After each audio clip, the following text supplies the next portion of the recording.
अस्सलाम वालेकुम दोस्तों। आज मैं आप लोगों को एतकाफ़ के बारे में कुछ बातें बताने वाला हूँ, कुछ मसला बताने वाला हूँ। बहुत सारे लोगों के मैसेजेस आ रहे थे और बहुत सारे लोगों ने कल लाइव पर भी सवाल किए कि ख़वातीन एतकाफ़ कैसे करें और किन किन बातों का उनको ध्यान रखना है। अगर वो घर में एतकाफ़ में बैठी हुई हैं तो वो किस जगह बैठें। तो मैं इन तमाम मसलों को आपके सामने पेश करूँगा।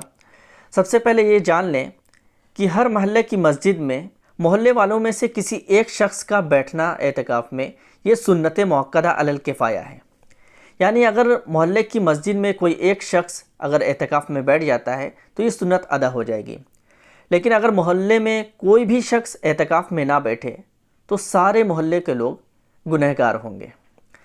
मर्द के लिए एतकाफ़ के लिए मस्जिद शर्त है। मर्द अगर एतकाफ़ में बैठना चाहता है तो वो मस्जिद में बैठेगा।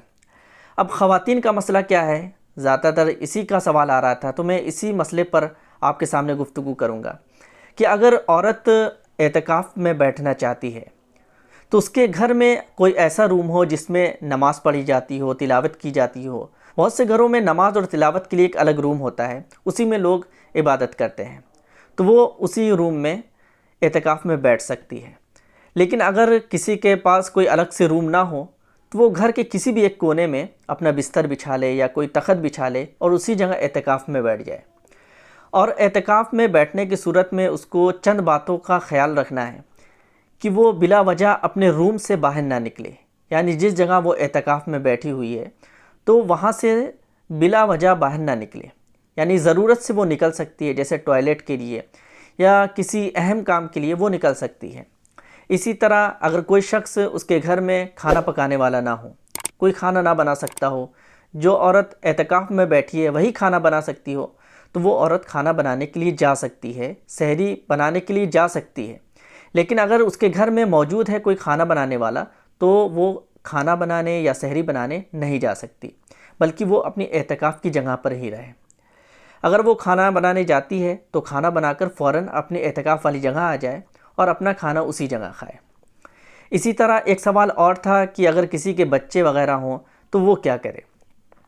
तो उस सिलसिले में भी ये मसला ये है कि अगर बच्चे रो रहे हों या उनको भूख लगी हो तो उनको खाना खिला दें। उनको आप अगर थोड़ा देर बहलाना चाहते हैं तो इतना आप कर सकते हैं। उसके बाद आपको फिर अपने एतकाफ़ वाली जगह पर रहना है और ज़्यादा से ज़्यादा अल्लाह ताला की इबादत करना है।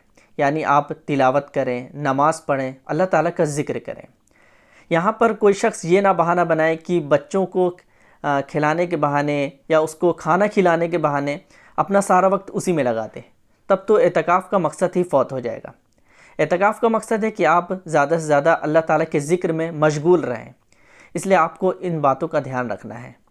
अगर कोई शख्स फ़ोन पर बात करना चाहता है ज़रूरी, तो आप एतकाफ़ में बैठे हुए फ़ोन से बात कर सकते हैं।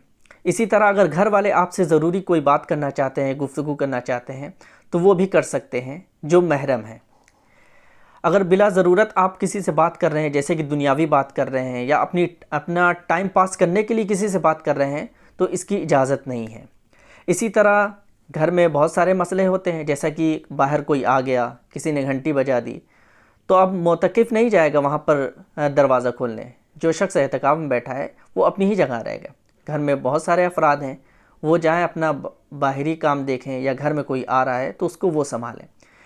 आप ज़्यादा से ज़्यादा ये कोशिश करें कि जब आप एहतिकाफ़ में बैठे हुए हों तो अल्लाह ताला की इबादत करें, ज़्यादा से ज़्यादा ज़िक्र करें। और अगर आप आराम करना चाहते हैं तो कुछ देर आराम कर लें, सो लें। लेकिन आपको टाइम पास नहीं करना है, ज़्यादा नहीं सोना है। ज़्यादा से ज़्यादा आपको कोशिश करनी है कि आप अल्लाह ताला की इबादत करें। और एहतिकाफ़ का वक्त कब शुरू होता है? तो जो शख्स एहतिकाफ़ में बैठना चाहता है तो वो 20वें रमज़ान को गुरूब आफ्ताब से 5 या 7 मिनट पहले ही अपने एहतिकाफ़ वाली जगह पर चला जाए और वहीं अफ्तार करें। 5-7 मिनट पहले इसलिए कि अगर घड़ी हर किसी की सही होती नहीं है, इसलिए हम 2-3 मिनट पहले अगर जाते हैं तो हो सकता हो आपकी घड़ी स्लो हो या तेज़ हो। इसलिए 5 या 7 मिनट पहले आप अपनी एहतिकाफ़ वाली जगह पर चले जाएं और फिर जब 21वीं शब लगेगी तो फिर आपका एहतिकाफ़ शुरू हो जाएगा। उम्मीद करते हैं कि आपको मसला समझ में आ गया होगा। अगर कोई बात ना समझ में आई हो या कोई और आपके सामने सवाल हो तो ज़रूर कमेंट करें। इंशाअल्लाह ताला उस मसले को भी क्लियर कर दिया जाएगा। अस्सलामु अलैकुम वरहमतुल्लाहि व